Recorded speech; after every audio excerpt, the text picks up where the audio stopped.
सुबह उठते ही आपके पैरों में दर्द और बॉडी में वीकनेस फील होती है तो हो सकता है कि आपकी बॉडी में कैल्शियम की कमी हो। लोगों को लगता है कि ये सिर्फ थकान ही है, लेकिन आपके बॉडी के अंदर कुछ ऐसा चल रहा है जो आपको बाहर से दिखाई नहीं देता। असली डैमेज होता है आपकी हड्डियों के अंदर। ये होता है कैल्शियम डेफिशिएंसी की वजह से, लेकिन आप उसे इग्नोर कर देते हो। रोज एक बाउल दही खाना स्टार्ट करिए। कैल्शियम के साथ साथ आपका गट भी स्ट्रॉन्ग बनेगा। भुने हुए तिल लेना स्टार्ट करो, क्योंकि एक चम्मच में बहुत सारा कैल्शियम होता है। पालक और मेथी जैसे ग्रीन वेजिटेबल हफ्ते में 3 या तो 4 बार आपको खाने हैं।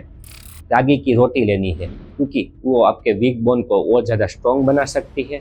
और आप नॉन वेजिटेरियन हो तो आपको फिश भी ऐड करनी है, क्योंकि ये आपके बोन को स्ट्रॉन्ग बनाता है। पहले ब्लड टेस्ट करवा लो। यदि कैल्शियम कम आता है तो ये सब चीज़ें आप फॉलो करिए, क्योंकि कभी कभी वीकनेस की वजह और भी कुछ हो सकती है।